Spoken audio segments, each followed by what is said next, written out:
Welcome to day 13 of 365 day short cut series. So మనకి పర్సంటేజ్లో next మనకి concept ఏంటిది అంటే నెట్ పర్సంటేజ్ అనమాట.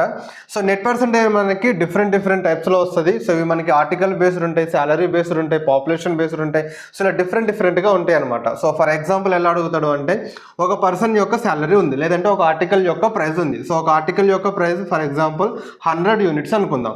సో ఇప్పుడు ఫస్ట్ టైం అయింది అంటే 20% ఇంక్రీజ్ అయింది అంటాం, ఓకేనా.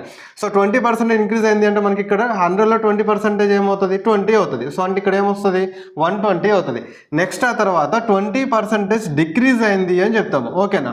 సో ఇప్పుడు 120లో 20%, 120లో 10% 12, 20% ఏమవుతుంది, 24 అవుతుంది. సో తగ్గింది కాబట్టి -24. సో ఇక్కడ ఏమొస్తుంది అంటే 96. సో ఇప్పుడు 100 యూనిట్స్ ఉన్నది కాస్త సో ఇలా 20% పెరిగి 20% తగ్గిన తర్వాత సో దాని నెట్ పర్సంటేజ్ ఎంత అని చెప్పేసి అడుగుతాడు, చేంజ్ ఎంత అని చెప్పేసి అడుగుతాడు. సో 100 ఉన్నది 96 అయింది, ఎంత తగ్గింది అంటే 4 యూనిట్స్ తగ్గింది. 4 అనేది 100%లో ఎంత అవుతుంది, 4% అవుతుంది. సో ఇక్కడ దీంట్లో 4% అనేది దాన్ని తగ్గింది, టోటల్ ప్రైస్ అనేది మనకి 4% తగ్గింది అని చెప్తాం. సో దీన్నే ఇంకా మనం రేషియో మెథడ్లో చెప్పొచ్చు, అండ్ ఇంకా తర్వాత ఫార్ములా మెథడ్ కూడా ఉంటుంది. అది మీకు నెక్స్ట్ వీడియోస్లో ఎక్స్ప్లెయిన్ చేస్తాను. అవి ఇంకా మీకు చాలా ఈజీగా ఉంటాయి అనమాట. సో ఇలాంటి మరిన్ని షార్ట్ కట్స్ కోసం కెరీర్ని ఫాలో అని మీ ఫ్రెండ్స్ అందరికీ కూడా షేర్ చేయండి. జై హింద్.